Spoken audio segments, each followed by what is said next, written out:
Good morning, everyone, and welcome to Today y Mañana. I'm Alex. This is Xavier. We're very excited to have you joining us on what's a beautiful morning. Oh, it's gorgeous. In Charlottesville. It's very nice to see after a couple of days of rain. Especially a very beautiful morning that we're able to spend out here. So be sure to grab your café con leche, sit down outside, enjoy the brisk fall. Perfect weather to sit outside. It's perfect weather to sit outside. Life is good when the sun's out. Life is indeed good. Life is good. And then listen to today's show as we have a great show lined up for you. Things around your ears listening to Today Today y Mañana.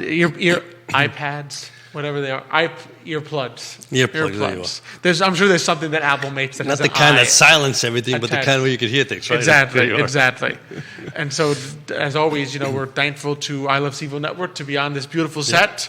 As always, we are presented by Emergent Financial Services. We are powered by Vitae Spirits. We have a little bit. Here, we have some in here, I think. No? We have not been indulging, I can assure you, but this great modern gin, we tasted it when Ian came on. That's right. It's fantastic. So we've been. I want to know, can we only taste it when he's on, or can we taste it otherwise? I mean, that's a good question. I'm going to have to find that out. We'll talk to Jerry. We'll see what the network says. Okay. I mean, how much drinking is allowed on there on the I Love CVille sets. As always, we are also powered by GBS Financial Services, the great work of Johan Torres, and we are powered by Cristel Noel State Farm Agency. We are partnering with Forward Adelante, the premier Latino networking group here in Charlottesville, Virginia. We do have some news we wanted to share with you at the beginning, just to say that our hearts go out to our friend Andre Xavier. We had him on the show several weeks ago, and we've learned over the past week, I'm sure a lot of you have because you're all good friends with him, that his wife, Charlie Ann, has suffered a very terrible accident involving a fire. And she is fighting for her life, so please do be praying for her and for the road to recovery that is up ahead. Do be praying for Andre and his family and just all their friends. And you can there is a GoFundMe for that, for some of the medical costs that are going to be there. You can find it on Facebook.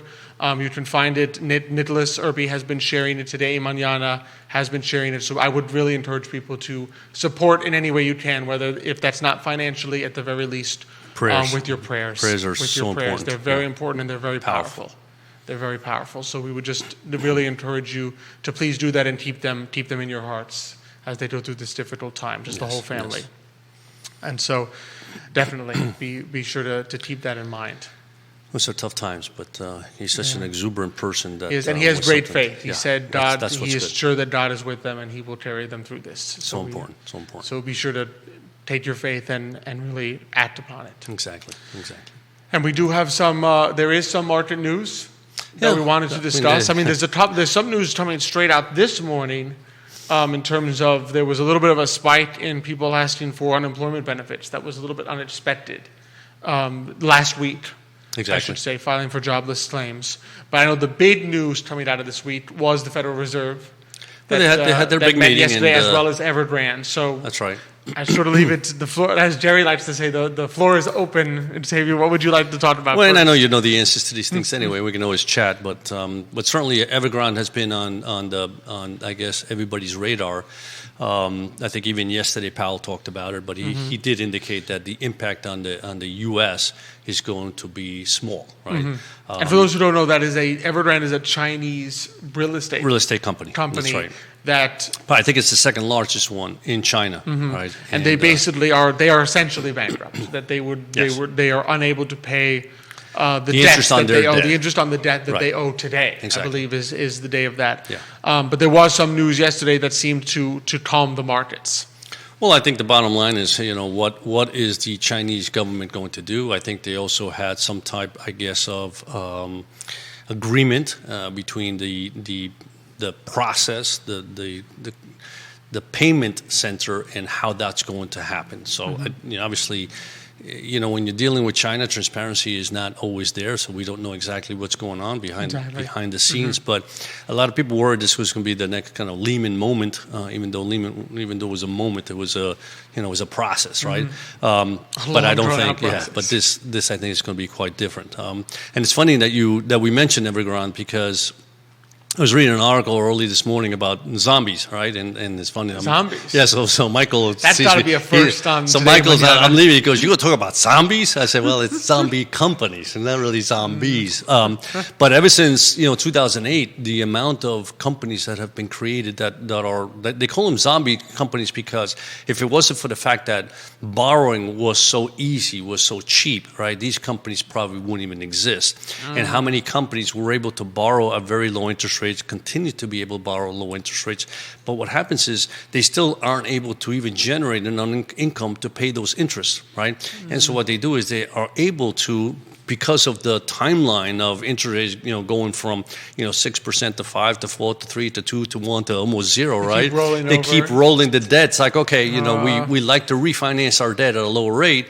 And of course, if you're a bank or whoever is lending them, they said either I get paid 0 or I refinance and hope that they come out. And this gentleman made a study, and he looked at 67,000 companies in 112 countries. And out of those, the highest percentage of quote-unquote zombie companies that basically, when you look at their income, right, their revenues cannot pay off their debt, the interest on the debt, not even the debt, but the interest on the debt, 7.4% of those companies are real estate companies, right? Interesting. Which is rather interesting because the amount of leverage that real estate companies take in order to build, right, and then all of a sudden they find themselves, unable to pay because maybe they just aren't able to sell what they were building, right? The upfront cost is so high, and the other two interesting one was healthcare companies, and the third one was travel and leisure. And of course, travel and leisure we can see because of last year, right? Yeah, but it's healthcare is rather interesting as well. You would not expect, maybe a lot of them are small biotech. Yeah, he didn't specify. He didn't specify, who they are, what they are. But you and I talk about intended consequences all the time, right? And certainly, yesterday was a Fed meeting. They mentioned they're going to possibly stop tapering or reduce tapering, I love meaning the way they reduce. always phrase it, right? Because the whole market is looking to say, will the Fed taper? Which means, so tapering basically says the Fed is out there buying. Right now, they're buying $120 billion every single month. Every single month. So tapering would mean that they would buy less. So it'd be less money into the system. Less money into the system. But the funny thing is the whole market is getting anxious. Oh, are they going to start tapering? When's it going to be? And they come out tomorrow and their way of calming the market while really saying nothing is, we think we're going to start tapering soon. Yeah, and like how much and what? I mean, are they going to stop buying mortgage? Are they going to stop buying treasuries? There was no indication what they'll stop buying, and there's no indication what soon means. Yeah, but the beauty is then everybody starts speculating. What we think what they're trying to say is they're going to start with a 10 or 20 billion that they're going to reduce in purchasing. Well, that's just speculation. We don't know what that's going to be. And the second thing that came out was that I think more Fed governors are thinking about maybe thinking of raising interest rates in the middle of next year. And I said, I've seen that movie before. We've seen the thinking. We've seen they do a lot before. of thinking, and absolutely. actually raising is different. And it's almost like you throw kind of that information out to the market to see what they're thinking. Now, obviously inflation has been the forefront of everybody's thought process also. So when you have that kind of inflation, in the old days, you raise rates, right, in order to squash inflation. I've always said, this is a different world. We have so much debt in this country that you say to yourself, an increase in interest rates is really going to hamper, right, the type of services we can provide because interest payments are going to increase dramatically. So is the Fed really going to raise rates? Who knows? We don't have a crystal ball, right? And even if they raise it by 0.25%, what does that do? My point being is that they say these things, they don't give you, and it's funny how from the time Bernanke came on and thereafter, right, with Yellen and now Powell, everybody talked about transparency. The Fed is going to be more transparent. So they say, we're thinking of beginning to taper in November, right? How much? By, it's like, what do you, if you're thinking of it, November is only, 40 days away? You would think they have an idea, so we're going to do this. No, we're thinking of it in November, which tells you they don't really know yet, right? Exactly. Well, it's funny that there's increased transparency in terms of they're talking more, but what they're saying is so vague. It's not really. It's so transparent as to be completely see-through. And just didn't say, I don't even know what this means. It's you're saying these words, but they actually mean nothing because they're so vague.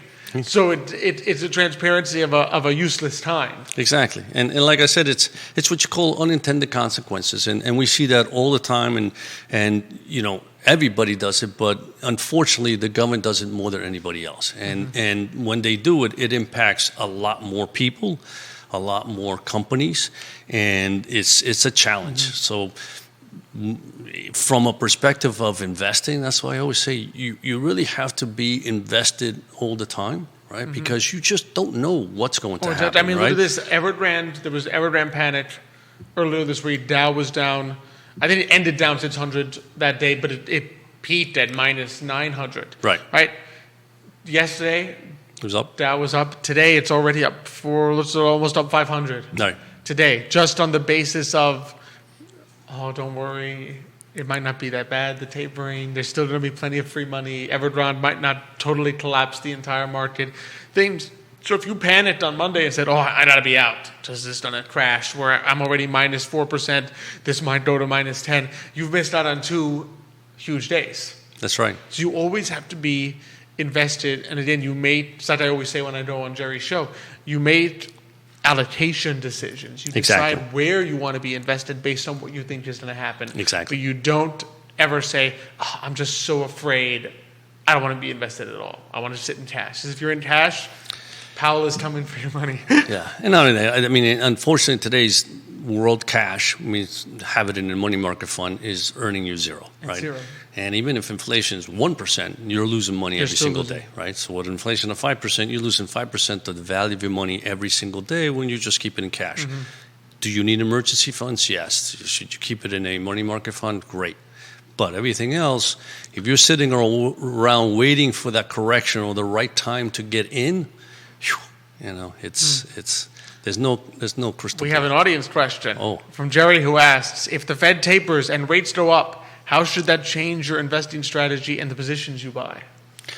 So as we talk about it all the time, remember, whether or not rates go up, it's the magnitude by how much they go up, right?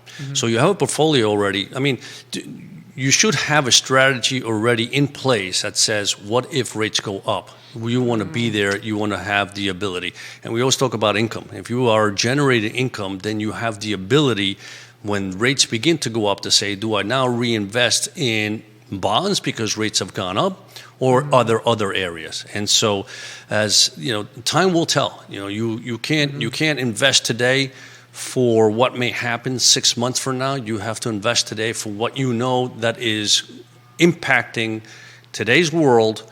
And second of all, it's per client. Some clients need cash flow, some clients do not. So it all depends. It's a great question, but as I mentioned, your answer is almost you should have a strategy in place now for what you will do, and make sure that your portfolio is positioned that you can actually do something. Right. In other words, if your portfolio is positioned such that the Fed raises rates and you sit there and say, I actually can't buy, I can't make any changes, then you've hampered yourself. Your portfolio should be in a position to be flexible with income by generating income typically. And you should have a strategy in place now saying, what would I do if there is rates this way? You're able to enact it when the time comes. Exactly. I mean, and so just to give a quick example, obviously rising rates impact bonds more than anything else, right? So if you really think that there's going to be an impact and rates are going to rise dramatically, and again, it's the magnitude. 25 basis points isn't a big deal, right? 1 to 2% will be completely different. So if rates rise 1 or 2% in the long end of the marketplace, meaning in a 30-year bond, the impact is large, right? In the short end, it's not. So you want to structure a portfolio, and given the fact that the yield curve, meaning the difference between a 3-month treasury bill and a 30-year bond, a 30-year bond is very risky, a 3-month treasury bill has no risk whatsoever. The fact that they're almost yielding the same, you're not getting much for that risk, you shouldn't be out there right now anyway. So in essence, rates going up in that long end would be beneficial for you even if you just have your money in the same You'd be willing to take that more risk and get more return for it, whereas right now, if you take that extra risk, you really don't get much return for it. Exactly. Absolutely. Yeah. So there you go. There's your portfolio management tip of the day. 2 cents worth of. Here's 2 cents worth of thoughts. Because it really is just about thinking for the future, preparing for that future time when you retire, right? Typically, when you're investing, and you have to be doing things that will grow. Right. You can't be stagnant because the future is a long way off, and you need to make sure you're ready for it when it comes, so that you can then decide and have the flexibility to decide what you want to do with your life when that time comes. Exactly. Yeah. I mean, it's all about who you are, the risk levels you're willing to take, what age you are, and what you're trying to save for. Is it for a home? Is it for a car? Is it for retirement? Is it to buy a boat? And whatever. Exactly. Children's education. Everything has a different strategy. Absolutely. And one of those very important things in retirement is where you will live. It's where you're going to live. That's correct. And so we're really excited to transition here to our first test. Did you see how You did great. I thought that was a little touch. Kudos. We got it in there. We're really excited to be joined by our first guest for today. He is David Ter Borg. He's the Executive Director of Anthology Senior Living, a new senior living center that is going to be opening in Charlottesville later this year. Okay. David, thanks so much for joining us today. Alex, thank you. Thank you for the opportunity. Absolutely. No, we're thinking of playing out this interview today as Xavier is shopping for senior living. I had to put Thank God Jerry walked in. He's the only one that really protects me here. Defends me. No, but really, so first thing, for those who don't know you, tell us a little bit about yourself and how you got connected to what drew you to Anthology Senior Living to work there. I started out as a physical therapist, working at MCV in Richmond. Really kind of stayed in hospital systems, and then got my MBA, became a hospital administrator. And then I found senior living. Rehab's been a great career for me. Found that rehabilitation is very episodic. You're caring for a person over the course of 3 weeks, 4 weeks, a few months. Senior living really is that opportunity to kind of set the stage and help support people through an entire chapter of their life. And so it spoke to me. Anthology, in particular, is just a really great company. So relatively young in the field, 3 years now operating, and Anthology does a really nice job of hiring, for the most part, very smart people.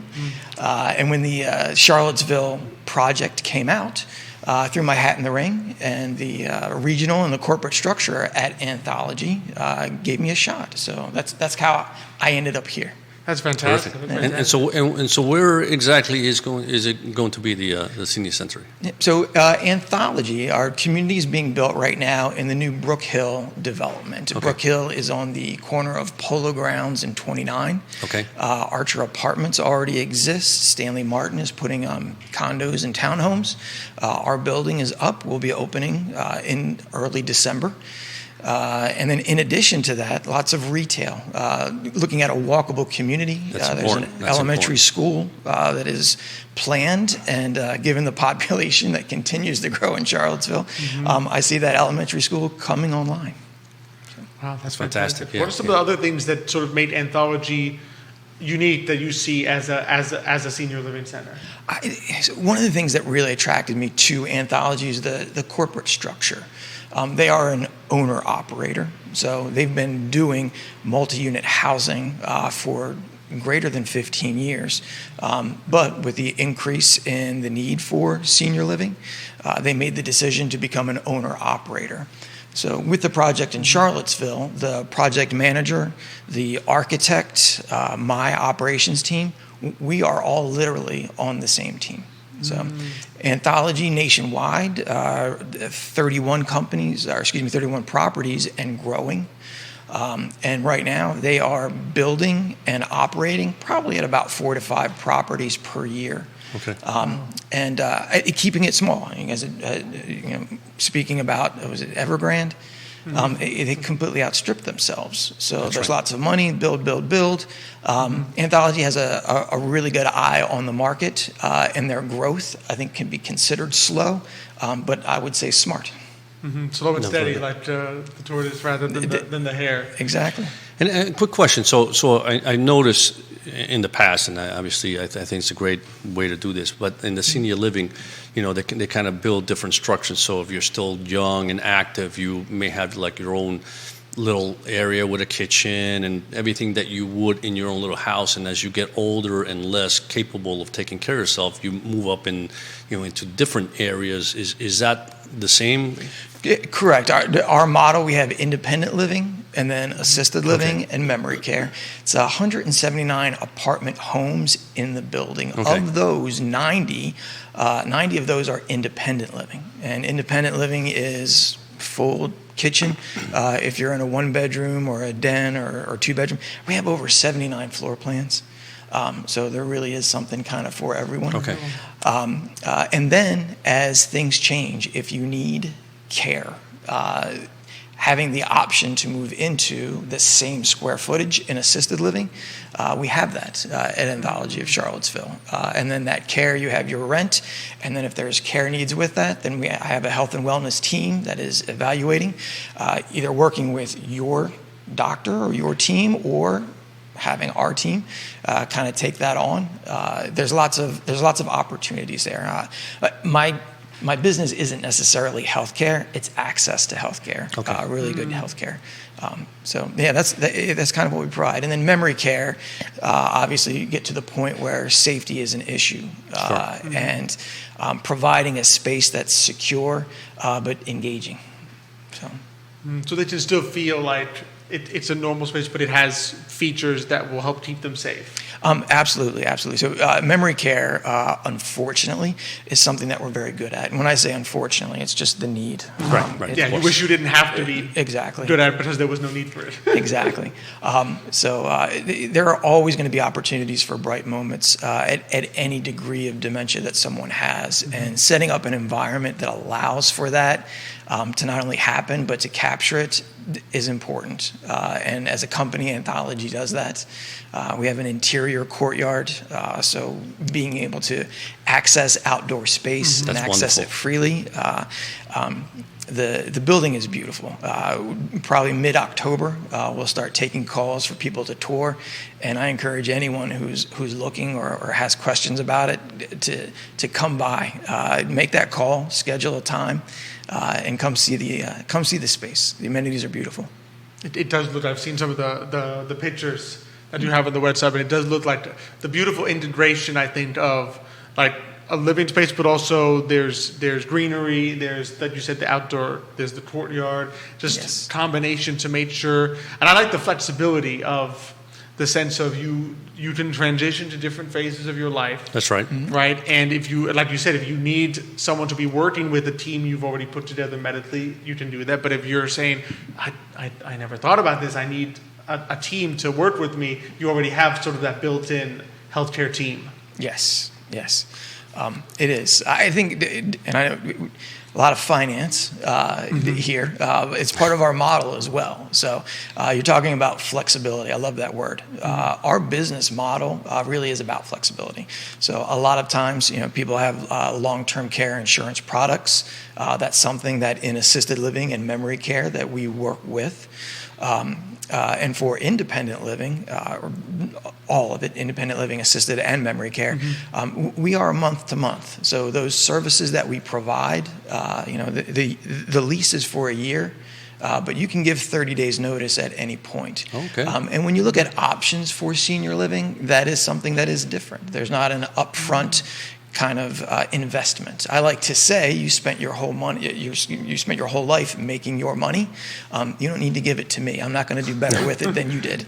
And so from a model standpoint, that's another thing that Anthology kind of stands out with is it is month to month. So I like that. I like the idea that it's a lease, right, for maybe 1 year, whatever it may be. But especially as one gets older, life changes dramatically from one day to another sometimes, and the ability to say, okay, I can no longer stay in this apartment. I need something different to be able to just say, okay, after 30 days, I can move into somewhere else. I mean, that's great. Correct. Correct. That flexibility is very, very useful for senior citizens, I believe.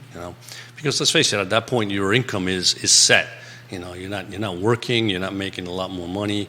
Whatever you invested in, whatever your retirement is, whether you have long-term care insurance, which again is one of those areas where we encourage people sometimes to have because it's very important later on in life. that's all they have. So you certainly So don't want changes can have a major impact because you really can't adjust the income side. It's Exactly, sort of saying, exactly. oh, this happened, and I can just go get a second Yeah. job. It doesn't Yeah. work that way once you've reached that point. Yeah, I remember when I used to work at a Lehman Management Company. One of my colleagues used to have a little picture of an old lady, right? And so we worked in the fixed income department, right? And he had a picture of this old lady, and it said fixed income. And I'm going to say it in a nice word, stinks, right? Because in essence, you get old, and here you are, here's your income from here to retirement. It's like after a while, between inflation, whatever, it says, wow, $100 did a lot for me, 5 years ago, but right now, it's like It's I not can't even so buy much. a chocolate bar, Oh, my goodness. Yeah, Wow. but I also like the idea of that courtyard, right? Yes. Because one of the things, again, a day like today, to be able to just safely go downstairs, go to the middle of the courtyard, sit down, chat with others in your building, communication. One of the things we saw in the Socialization. pandemic last year was old people very depressed because they weren't able to, Socialize, communicate, yeah. socialize. To be able to do that in a safe way on a beautiful day like this, right? Boy, that lifts up spirits, I think. Absolutely. So that's also a very nice thing to do there. Nice feature. Yeah. What are some of the other amenities or activities that you're sort of planning that people will be able to do within the context of the space? So the Anthology, we have an activities director. It's I call it a cool position. It's basically, did everyone have a good day? That's the responsibility there. So we'll have monthly calendars where exercise classes, and then art classes, and then even just scheduling space and time for socialization. It could be bridge or the travel club. But Do they still do bingo? I love bingo. So people do bingo, Okay. and as an executive director, I'm looking for an activities director that winces every time they hear bingo. We will have bingo, and it will be because the masses want bingo. But you want to do more. It sounds like you'd never want to do more than bingo. Yeah. So, and then the other nice thing with that position is the connection. We talked a little bit about Brook Hill, the larger community, and having a connection there. Being able to take the love of travel and then having that be that trip to Monticello, Right. that trip to the art. We have another guest that's coming on the show today, Exactly. and being able to set up, learning about Cuba, and then being able to go to visit that art exhibit.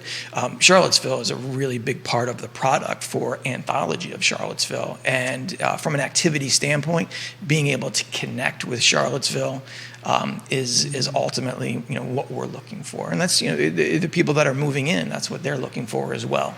So inside the building, just outside the building, and then also the greater Charlottesville area. Even, travel clubs, being able to take time and go to Paris. Hopefully travel opens up at some time, but living in senior living is that not having to worry about the housekeeping piece, not having to worry about the meals piece. And if you go to Paris for 2 weeks, you don't have to worry about the house or Exactly. anything else around. So there's some advantages there. All it does come at a cost, but senior living it's not a facility at all. It's something that you aspire to, not a place where you land. That's a good way to put it. That's a good way more to put about it. the positive perspective. Like you don't have Yeah. to be thinking, "Oh, isn't it a shame I have to go to senior living?" That's right. But you can sort of look at it and say, "Well, isn't it great I get to go and live at this place?" Absolutely. And I say it all the time. So you always, when you go on vacation, sometimes one of the things you worry about is if you own a home, is like, that home's going to be alone for did I shut the water down? What's going to happen if something breaks? What happens if you get a thunderstorm, the tree goes down? You have all these things that you worry about even when you're on vacation because, yes, your neighbors may help you, but it's your issue, right? Something happens. So to get to an age where it's like, I want to be able to not worry about any of that, but I want to continue to enjoy my life, especially if you can travel, right? Where it's like, close the door and you don't have to worry about a thing. Just go and enjoy Some your peace of trip. mind. Peace of mind. Nothing like it. absolutely. Yeah. So security, safety is a big part of our product. Food. So food is very important. I was thinking of that, actually. It popped into my mind. Yeah, so Anthology is doing dining just a little bit differently. Kind of in that theme of, it's not a facility. Our kitchen is open 7A to 7P. In independent living, your rent affords you 2 meals a day. In assisted living and memory care, that's 3 meals a day. There's no set times. You're not having to come to any of the 4 restaurants that we'll have at a particular time. If you wake up at 11 and you really wanted Eggs Benedict and that's on the menu, you can wake up at 11 and have Eggs Benedict. Oh, that sounds good. That sounds really very good. That sounds very The good. Eggs Benedict and the 11 o'clock. Exactly, both of them.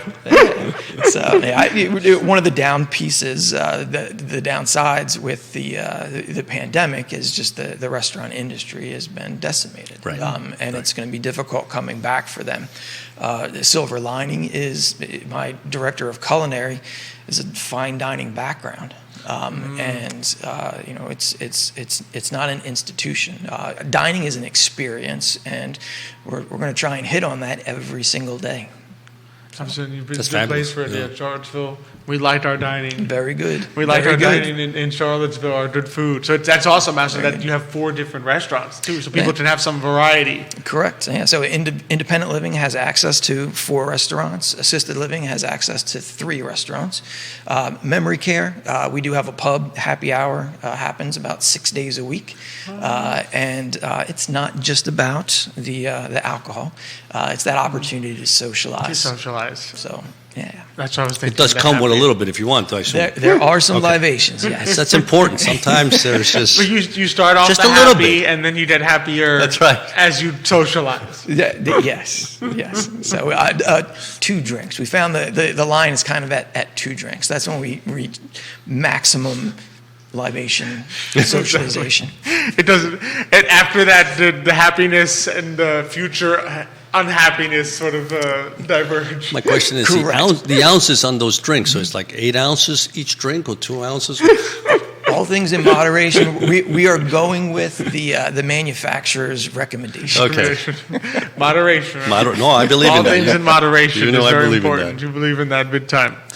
David, before we let you go, what are Yes. some of the ways that people are interested in finding out more to learn about Anthology and to keep in mind where people can find you? So the web is a great spot for us. We do have floor plans that are on our webpage. You can click around and actually see what a floor plan looks like. Call us. Right now, calling is important. With COVID, safety, very important.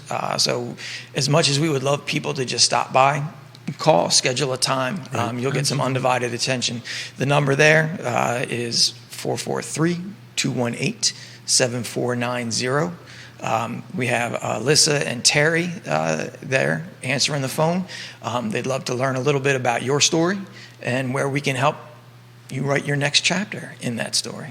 Absolutely. And so in October is when you can start visiting, right? You said Yes. in the middle of October, more or less? We're looking at mid-October Okay.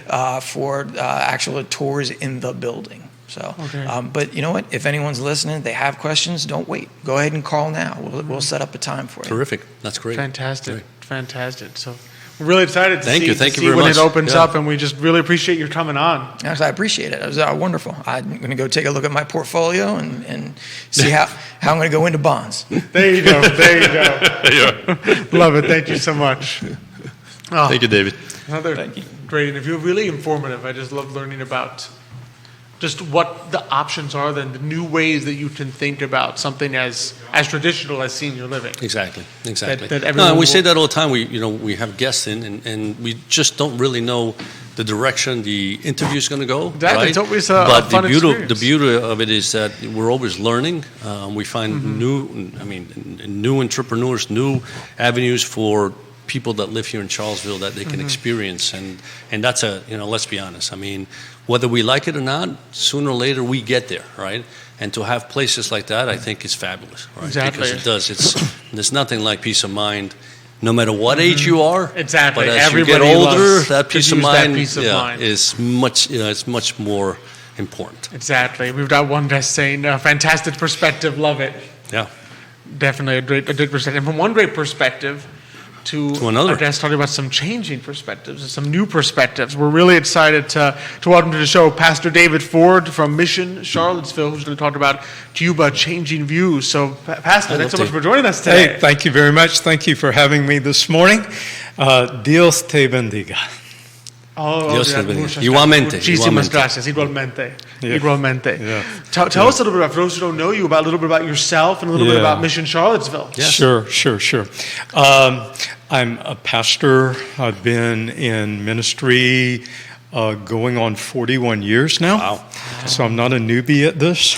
And I am a pastor in something, a network of churches known as the Wesleyan Covenant Network of Churches.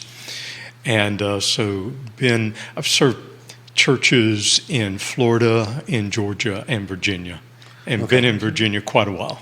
And my wife and I moved to Charlottesville in the fall of 2017 with the express purpose to start a new church in the Charlottesville area. And the name of it is Mission Charlottesville. And obviously, Charlottesville is our missional context where we are doing ministry. And our church is a part of that network of churches known as the Wesleyan Covenant Network of Churches. Awesome. Always love to hear about. I mean, Charlottesville does have a very strong, I think, church culture, which is very beautiful to see. It's important. So important to have that. It is. It's part of one's life. Yeah. Absolutely. So tell us a little bit about, I'm curious how your church, how Mission Charlottesville got into the idea of Cuba changing views. 'Cause I mean, that was what drew us at first, and I said, oh, wow, this is a church doing this. Yeah, it's something that's near and dear to my heart. And also, the artist whose artwork will be on display at this event is also something near and dear to his heart as well.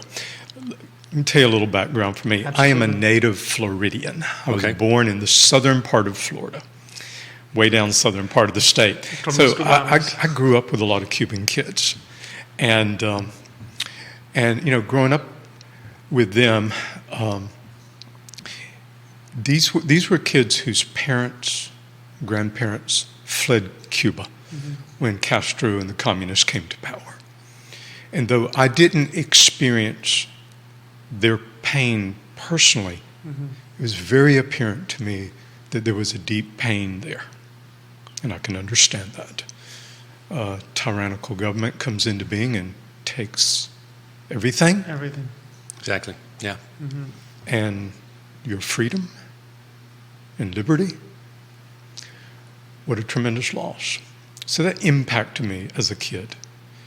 And so growing up, years later, I think around 2007, while I was a pastor in Williamsburg, Virginia, where the artist Bob Aller lives. His studio is there. I was his pastor down there.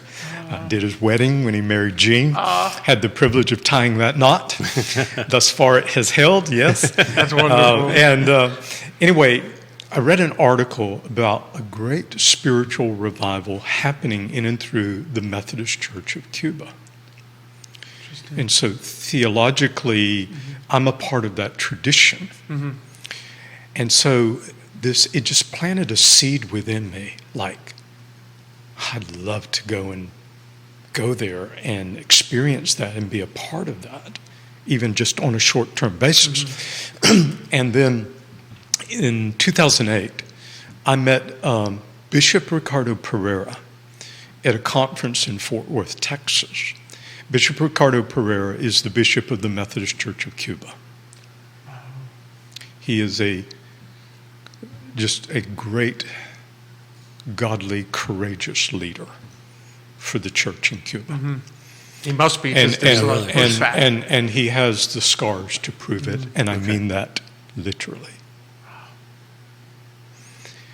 And I met him and told him about this interest I had, and he said, come on down. Well, how do I do that? 4 years later, in 2012, an evangelist I know who is Latino, is originally from Brazil, lives in Georgia. He through a relationship with a bishop in Brazil, Bishop Paulo Lockman, who was close to Bishop Ricardo Pereira, made the connection, and an invitation was extended to Rick Bonfim, this evangelist friend of mine, to come with a team of people and to be engaged in short-term mission in partnership with the Methodist Church of Cuba. Of course, he had to petition the government to approve that. Mm-hmm. I didn't know until that moment that Americans could travel legally to Cuba on very special visas, one of which is a religious workers visa, which is what we go on when we go down there. So the government knows when we go down there, hey, we're coming to do ministry and mission in your country, which was kind of mind-blowing for me for the first time going down there. But I found the Methodist Church of Cuba, and it's not the only one, but this is the one I've worked closely with. Though they live under extraordinarily tough circumstances, you have a tyrannical government. Right. And the economic situation there is just abysmal. And but you know, the thing that struck me was the great joy in these people's lives, despite that. And you can only attribute that to the grace and power and presence of God in their lives and their love and support for one another. You know, so the church there is growing quite rapidly. It's growing faster there than it is in America.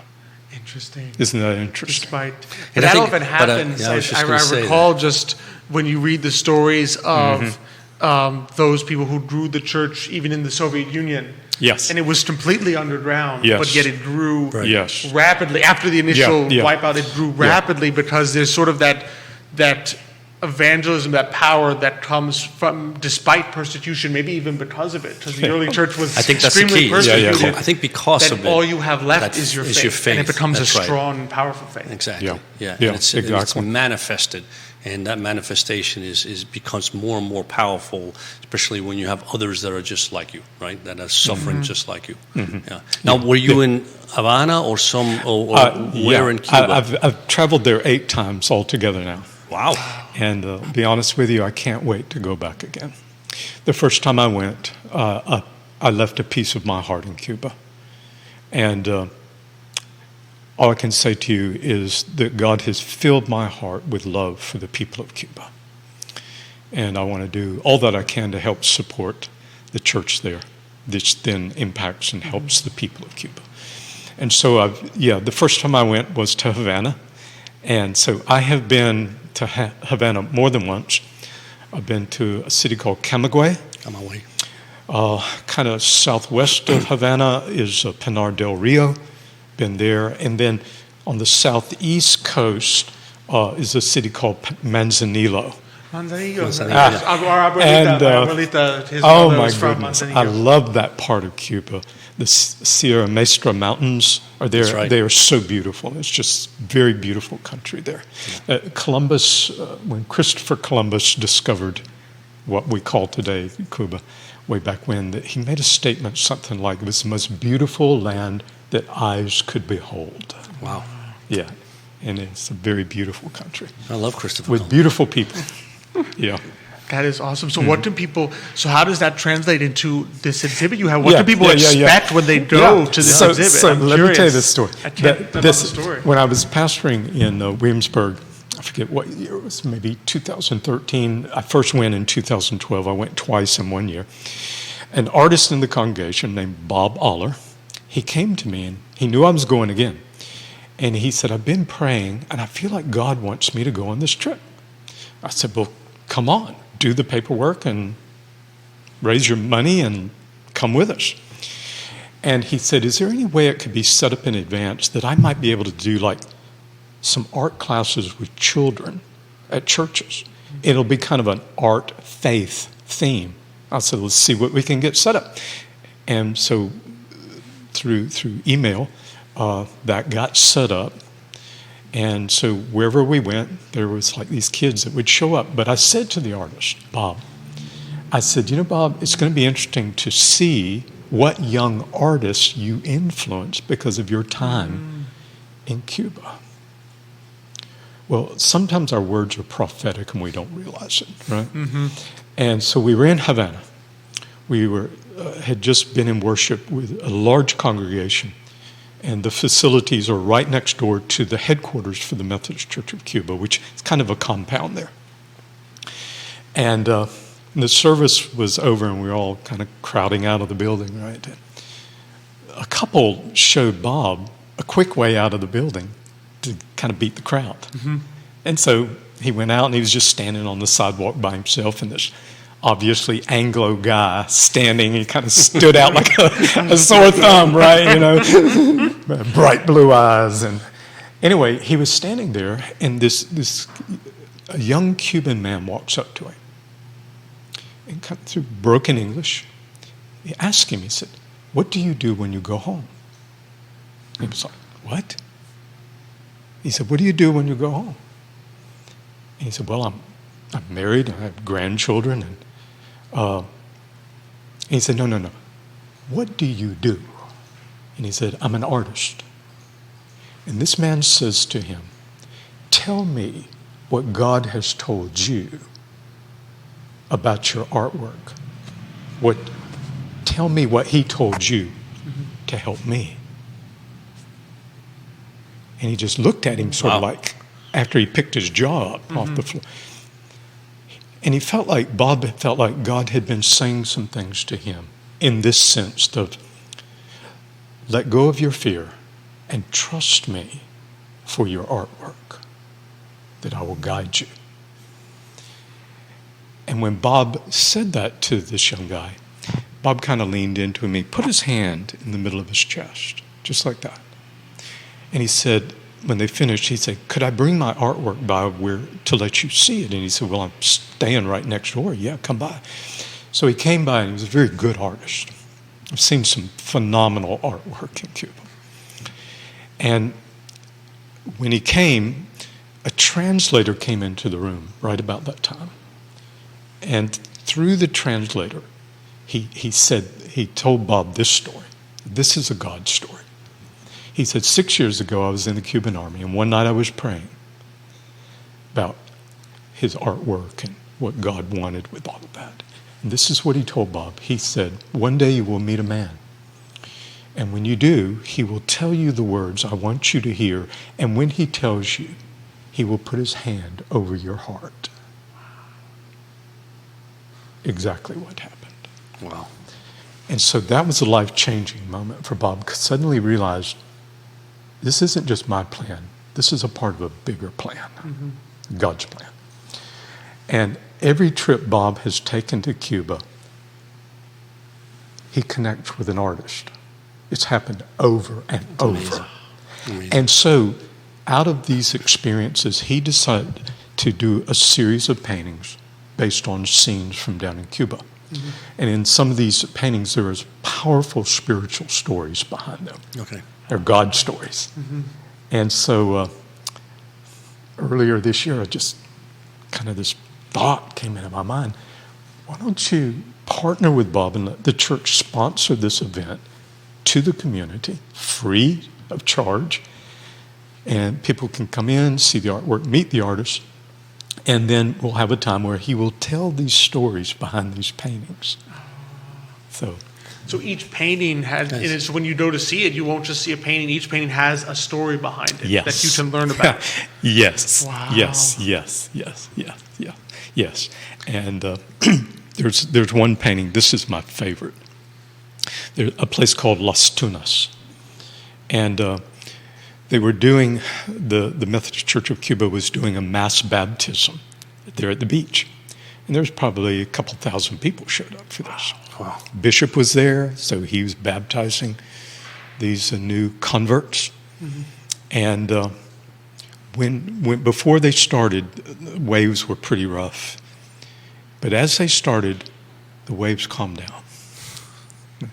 It's starting to sound biblical here, but But God is biblical. but God is God, and He's right. in control, right? What He has proven He can calm the waves, right? We know that. And so when this was unfolding,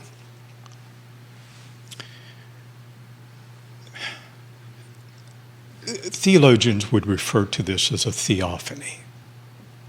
A theophany, a way that God's presence can be discernible to the senses. You either see it or you hear it. And while the baptism was taking place, these 3 rays of light just came down upon the people where the baptism was happening. And what's very interesting is the bishop told Bob, I have seen that before in a church in Pinar del Rio as 2 young teenage boys were praying. Those 3 beams of light coming down from the ceiling onto them. That's a very powerful thing. Sure. So, And he Yeah. painted that. So he painted that moment. Yes. at the beach? Yes. Wow. Yes. Yeah. So that's one of numerous stories that he has behind. And this. how many paintings are there, more or less? Oh my goodness! Right off the top of my head, I can think of half a dozen, but I know there's more. Right. I know there's a half a dozen I've seen, but I know there are others, and there are others that are unfolding. So yeah. And he's painted this scene since he went to Cuba, basically. So that's when he started to do these Yes. particular. Yes. Okay. Yes. And the medium of art he's working with these particular paintings it's called vector. It's actually a computer program. He is painting with a computer. Oh. And the colors, they are stunning. They're just stunning. And I had never seen that medium of art before. And I had no it really is phenomenal. Looking at the pictures, you would think that's an actual, like you would never guess a man painted this with Exactly. the computer. Yes. Wow. Yes. Yeah. It's amazing. That's incredible. There are some beautiful scenes. In fact, the audience has seen, there's a couple we grabbed that we Yeah. screenshotted. The audience is Yeah. That's a getting an street idea. scene in Havana. And on that street is where the seminary for the Methodist Church of Cuba is located. It's on that street. Interesting. Yeah. Now, did you find in your experience there, is it that they thrive? Does the government? Because I know originally, obviously, the government there is atheist. Yes. From a perspective, do they Yeah. put pressures to sort of discourage people from pursuing this faith, and the church has thrived despite it, or have they sort of let off a little and realized that they Yeah. can't hold it back? Yeah. During the early part of the revolution, those were dark days of persecution. They did what communists always do when they come to power, because they want nothing to be greater than the state, themselves. greater than the government. Exactly. Well, that creates a problem. If you worship someone greater and higher, right? They want total allegiance, no competition. And so they tried to eradicate the church. And people were threatened. Some people were tortured horribly. I know of an Anglican bishop that was tortured in a prison in Pinar del Rio, a man of God. And so the church shrunk down in terms of attendance, because people just... Out of fear. Out of fear. Right. Yeah. But, here's the thing. God always has these people. I call them the faithful remnant. That it's just like maybe they're given an extra measure of grace or whatever, that they stand firm. And there were those who stood firm. People who went to prison, came out of prison. And so the church managed to survive those darkest days. Okay. And when the Soviet Union collapsed, okay, Castro's great support. Exactly. Well, all of a sudden, you suddenly realize, my big support's gone. I think that was probably a factor. Okay. This happened in the 1990s. I never heard this in the American media. I learned it from stories there and then in things I had read. In the 1990s, Fidel Castro met with leaders of churches in Cuba. I don't know if they were all Protestants, but I know a number of them in the room were Protestant. Mm-hmm. Okay. And so they were meeting, and this is the first time this kind of meeting ever happened since the revolution. Of course, they were going to appeal for some greater freedom for the church because there was that constant pressure, right? And in the meeting, when Castro came into the room, people were kind of, I can't believe I'm in the room right now with Fidel Castro, right?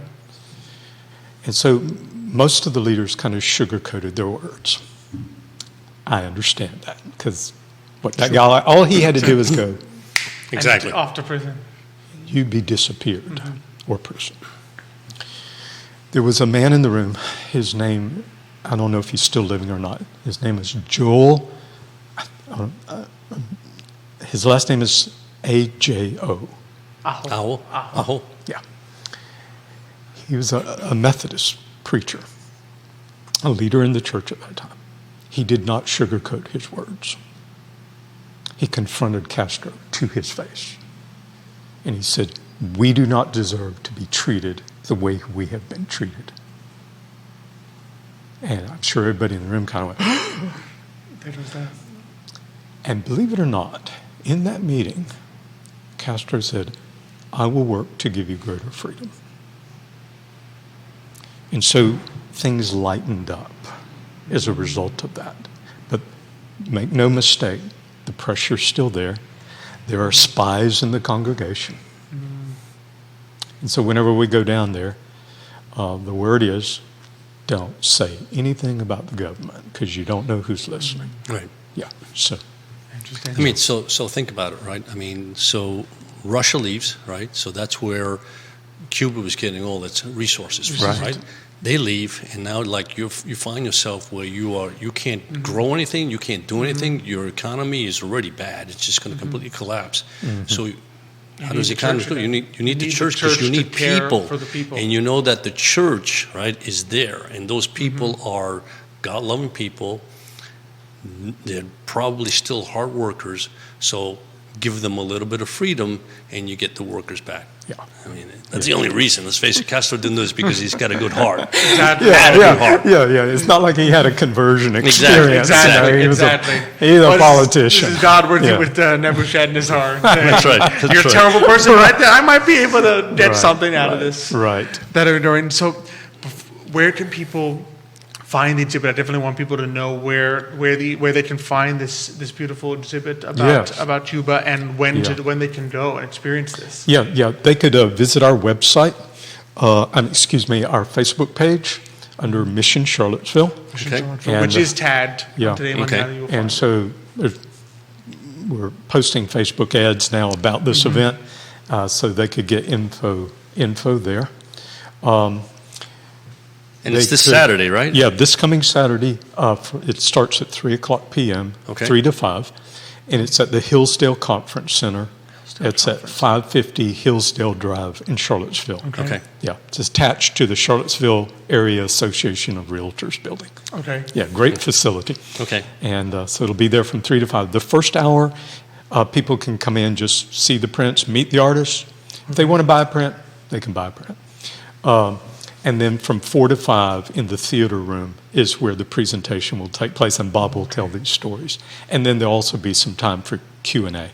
Awesome. Amazing. Beautiful. Amazing. Yeah. That is beautiful. It's good to know. I would really encourage people. Yes. And then the next morning, Bob will be speaking in worship at Mission Charlottesville, and we hold worship in the theater room at the Hillsdale Conference. Also, Center. same place. Yeah, exact same place. And what time is that? 10 o'clock. 10 o'clock worship. Yeah. You can also hear him speak. Yeah. We get you out a little after 11. There you go. That way you can beat all the Baptists to the restaurants, right? There you go. Right. Right. I love it. I love it. Yeah. Well, thank you so Pastor, much, it's David. been Thank you. fantastic to have you on. I feel like Thank I've you. learned things that I've been. Yes. I round it up. I feel much more hopeful about Cuba than I did before this started. I think as difficult as it is and as hard as it is being Cubans to see what goes on there, Sure. to see that the church has been able to not just survive, but in some ways thrive despite that persecution is just very encouraging. Yes, very much so. History has proven, right, that when governments try and exalt themselves above God, things don't end well for them. And especially try and persecute the church of God, the covenant people of God. There's an old saying, the church is an anvil that has worn out many a hammer. I love that. Yes. I got to remember that. That's a Yes, good one. I have to That's a good remember one. that. And I think what's happening, not just with the Methodist Church there, but other churches that are growing and vital, I think it's laying a foundation for the rebirth of that nation. Because sooner or later, that government's going to go away. That's my prayer. Yeah. That's been my prayer for a long time. It's been our prayer as well. Hopefully it happens before be wonderful in your before I hit that lifetime. senior center thing. Before you go to the senior center, we will pray. We will pray for that, and we will keep praying, and definitely encourage the audience to pray for Cuba as well, as always. Yeah. As always. We got a lot of prayers for Andre Xavier and for this. Cuba. Yeah. Thank you so much for Thank joining you, us today. It's Thank been you a for pleasure having to me. have you on. A Thank great you so blessing. much. Thank you. Yeah, we have a comment that he is a class act and a gentleman and an asset to Charlottesville. Certainly is. True. Certainly is. Very We've true. noticed that. Yes. Very true. Well, it's inspiring, right? This was very That inspiring today. Yeah. I was very inspired. Two guests, both of which inspired in different ways. In different ways, exactly. But it is certainly glorious to see, and I, like I said, it's when it comes to faith, right? It seems like the less you have, the more faith you have. I can see that happen in Cuba. You get to the point where it's like you have that faith, that strong faith that says God It's is not still there with reliant me. on material Exactly, things. It's a exactly, faith that's yeah. reliant on what's deep inside. That's right. Yeah, it's a lovely thing to see. It is. It is amazing. So to tomorrow starts at 3. see. Saturday. Yeah. Tomorrow's Friday. Saturday. It feels from like 3 it feels to like 5. Friday today. I Like don't you're know so what it is. excited. You were so excited for today. It has that Friday feel. Yeah. And today, Mañana, but it's Saturday from 3 to 5, Hillsdale Conference Center. You can find Mission Charlottesville. We've tagged it on our On Today Facebook. Mañana Facebook page, so you can click that, go to Mission Charlottesville, and find all the details Beautiful. for that.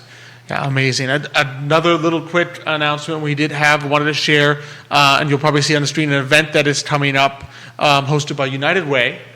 It is the Envision Community Block Party. It's going to be Thursday, October 14th, from 5 to 8 p.m. at It's Art Park. Right. It's Art Park. You can see our friend Sombreros there. That's right. They will be there with their food truck, so definitely would encourage you. You'll learn about the. Just by remind people like a few We days. will. Well, We'll mention it a couple Yeah. times. We'll mention it on subsequent October, Thursdays. it feels October like 14th. forever. So a couple weeks from. Oh, it's not that. No, far I know, off. it It's just like feels that way. I'm 3 just weeks saying. from now. But definitely would encourage people to learn about that, check that out, see ways you can participate and help Absolutely. that come to fruition. Next week, I think also some inspiration and creativity, maybe of a different kind. We'll have Ian Glomsty. He's coming back on the show. He is the owner, of course, of Vitae Spirits. Okay. Oh, He's gonna okay. talk- All so a different Wow, kind of. that's great. You're I very can't excited wait. about that one as well. Maybe another I'll make sure live- I'm here, not Nicholas. That's all I can say. Exactly. No matter what. No you will matter be what, on I'm the here. Show next week. Oh, he wants to make a surprise appearance. And so does Jared. This whole table is going to be very crowded with everyone saying, Judas- "Oh, wait, Judas we're gonna here. love that." We're here."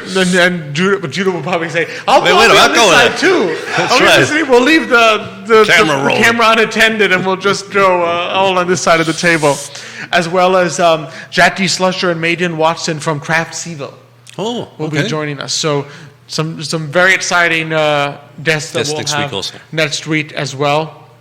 I just always appreciate it. It is a great blessing to be on this set It really is. with you and on I Love Thank you, CVille. same We here. just appreciate Jerry and Judah behind the camera. We appreciate Nick for getting our guests this That's week right. for us. He has He's instrumental in this 100%. He is effort, yeah. instrumental in both this week's Absolutely. guests. Without So- him, I have a funny feeling this show would It'd be a lot more difficult. It'd be a lot more quite difficult. the Monday through Wednesday. There'd be a lot more Alex and Xavier. People probably be like, Alex and Xavier again. Again. Where's their guests? And so just really appreciate that. Really appreciate our sponsors, Emergent Yes. Financial Services, Vitai Spirits, GBS Financial Services, Cristel, Noel, State Farm Agency. We always appreciate partnering with Forward Adelante. We always appreciate you, our audience, that really makes this possible. So just encourage you to definitely just share today's show. Like and share. Like and share today's show with everyone you know. And we'll look forward to seeing you next week on another fun episode. And Absolutely. just until next week when we see you again, hasta mañana.